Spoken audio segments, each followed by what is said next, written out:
The Lord liked to test his children in the most horrific ways. You couldn't grow up an Irish woman without learning that lesson the hard way.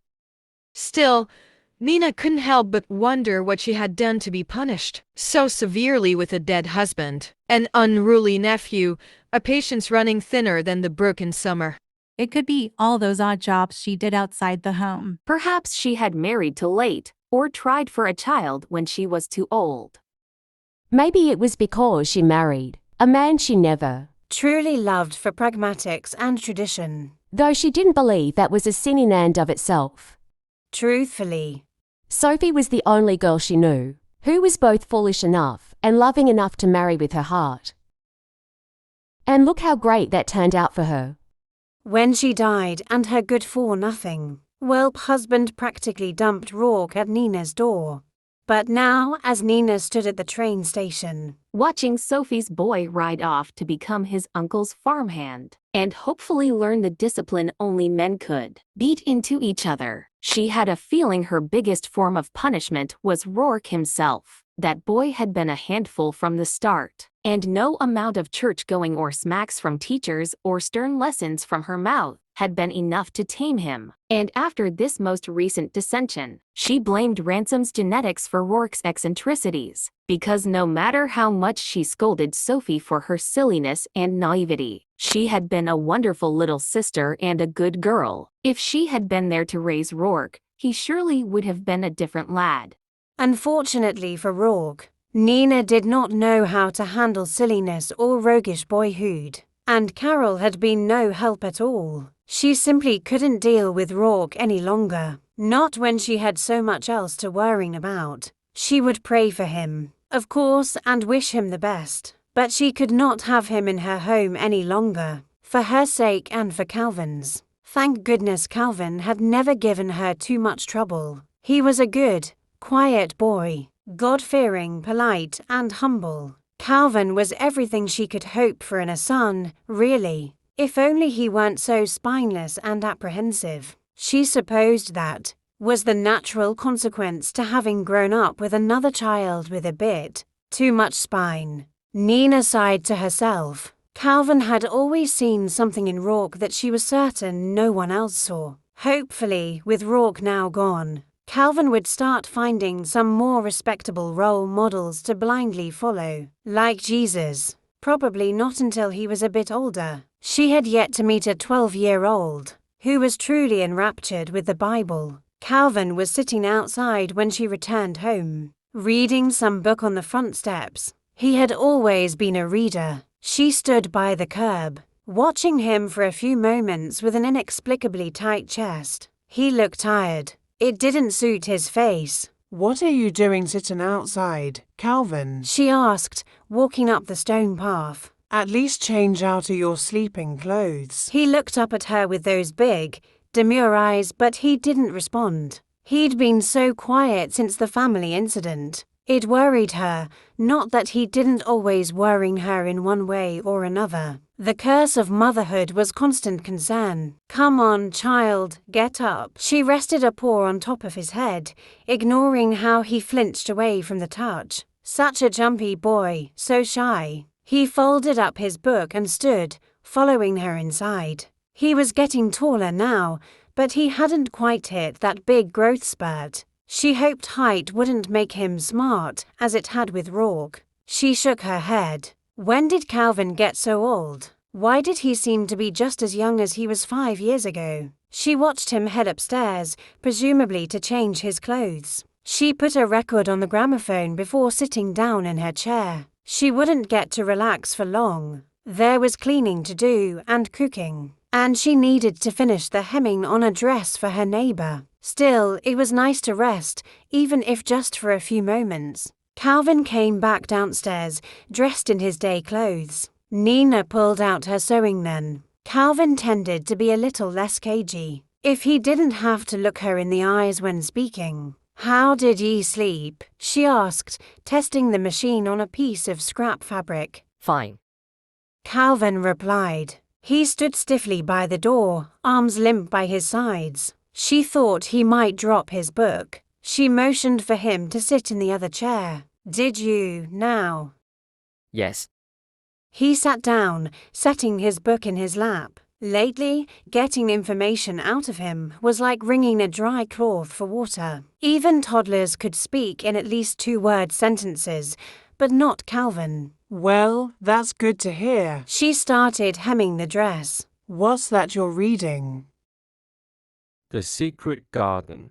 Calvin murmured. Expectedly, he gave no more information on the novel. Nina looked up at him over her glasses with a deep frown. She watched as Calvin ran his paws over the pages of the book repetitively. His eyebrows were furrowed so deeply she was tempted to tell him they would get stuck that way, just so he wouldn't look so sad around her. She took a deep breath. Patience. It was no wonder the poor thing would be feeling down. What with his father being dead and his cousin now gone, Calvin needed a good distraction, and then he'd get to feeling better. It was a shame this all started in the summer, or he would have school to preoccupy himself. Nina was sure she could find some tasks to busy him with for the rest of the holiday. She looked back at her sewing. The fence gate has been a little squeaky lately. Fix it for me, I will. he said. Now? I don't mind when you do it, so long as it gets done before night. She heard the chair squeak as Calvin stood. I'll call you in for lunch. Thanks, Mum. Calvin headed out the door.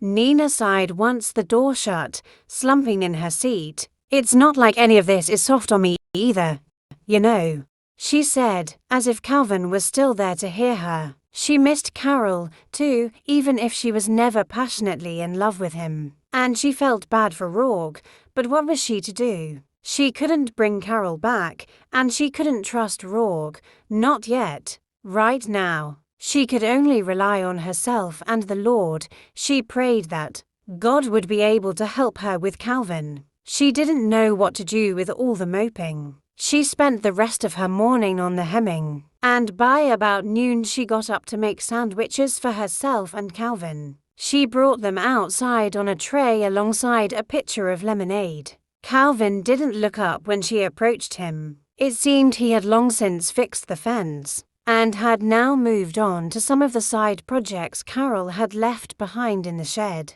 He was banging on the nails with such ferocity she was sure the wood was splitting. But she knew he would learn his strength in time. It was normal for boys to be a bit overzealous. At least, it was normal from what she had learned raising Rourke. So it might not actually be normal at all. Careful with that hammer. Can't afford to go buying a new one. Calvin jumped, tail bushing out in surprise, and he turned to her with a look she could only describe as terrified. He seemed a little frazzled. He must have worked himself into a tizzy outside by himself. Poor thing. He quickly averted his gaze, putting the hammer on the ground. Sorry. His voice was a bit rough. Nina wondered if he had been crying. It's all my fault. She frowned. What was he talking about? The hammer? She leaned over slightly and saw splinters sticking out from the wood. It's not so bad, she said. Nothing a bit of sanding won't fix. Come eat. You can't work if you're hungry. No, that's not. Calvin trailed off, holding his hands together at his chest. His head dipped down low enough for his chin to hit his collarbone. All right. She put a paw between his shoulder blades and led him to the porch. Calvin kept staring at the ground, even as he sat down at the little table to eat. She could practically hear the thoughts swirling around in his head. You'd better not be fretting over that split wood, still. Calvin shook his head, picking up his sandwich. No.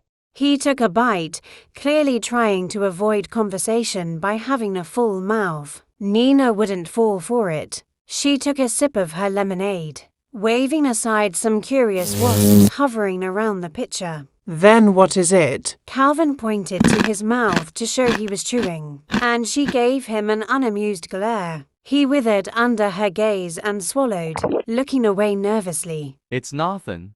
It's a sin to lie, you know. She said sternly. Calvin curled in on himself, making a quiet noise of guilt. She softened her voice as she asked, What's got your tail in a bunch? Calvin squished his sandwich between his paws, squirming in his seat. I was wondering. Do you hate Rocky? She didn't expect that question. What? Do you hate him?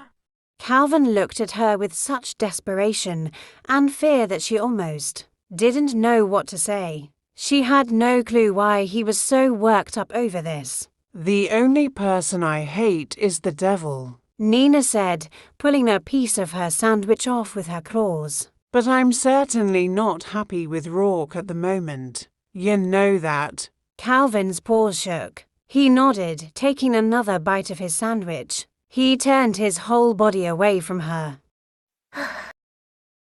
Nina sighed. She wouldn't be getting anything else out of him for now. They finished their sandwiches in silence, and Calvin disappeared back into the shed. He looked just like his father, all work and no talk. Nina went back into the house and washed the dishes. Then she returned to her hemming, and when she got bored of that, she dusted the furniture and swept the floors. At supper time, she whipped up something quick and simple and called Calvin in from the window. He looked even worse than at lunchtime. His fur was a mess, his clothes rumpled, and his eyes red. He was just a boy. There was no reason for him to be coming inside looking like he had fought a war. Nina tutted at him quietly. Wash up, She said. You look like you were fighting a bear. Calvin went to the sink and washed his paws. He scrubbed them for far longer than necessary. Until Nina scolded him for wasting water. He turned off the tap and sat down with her to say grace. He squeezed her hand tighter than usual, and he said, with conviction she didn't know he was capable of. You found Jesus in that shed. She asked him, half joking. Calvin stared at her with his large, empty eyes. I don't know.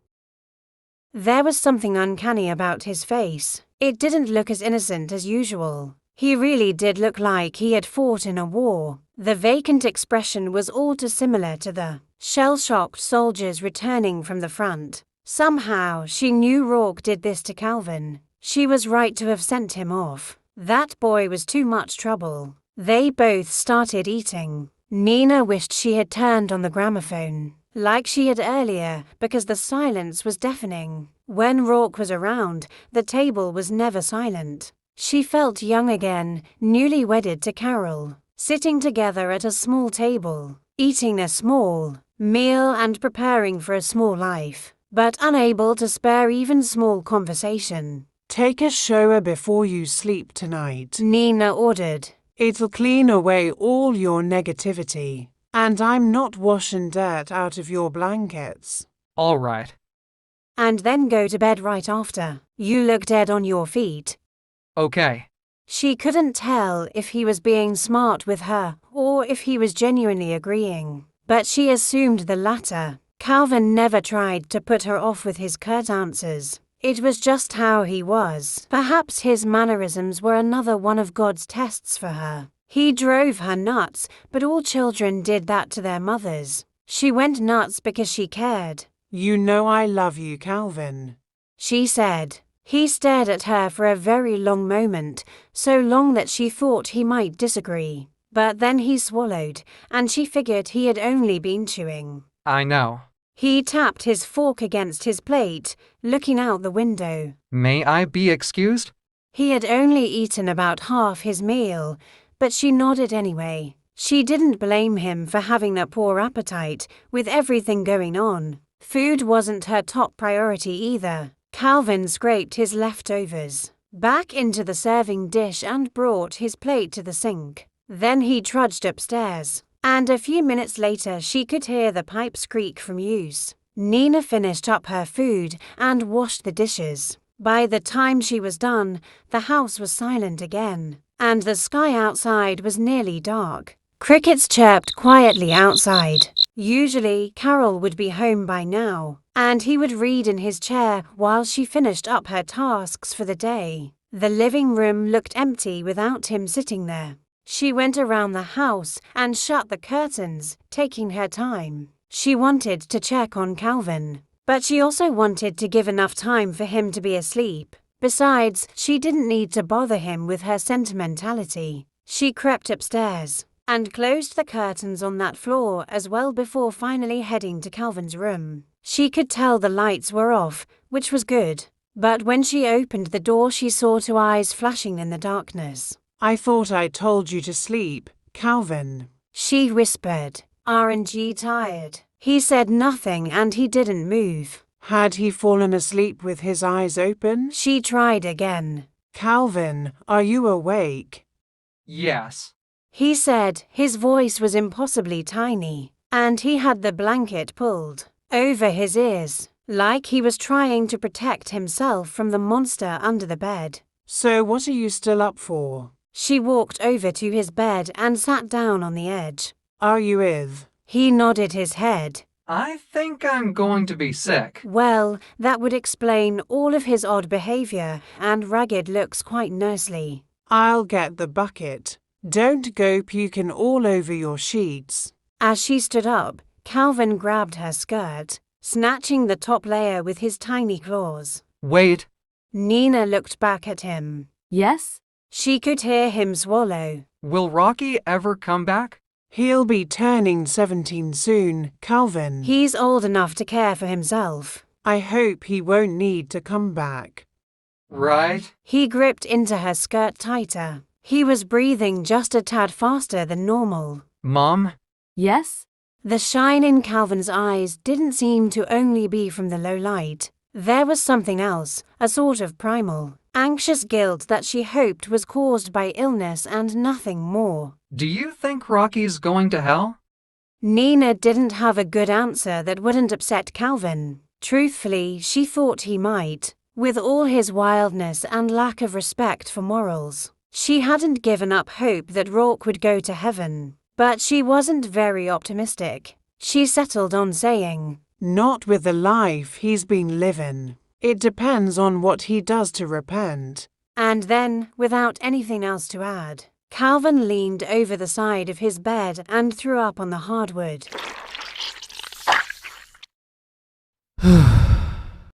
Nina sighed and went to grab the mop.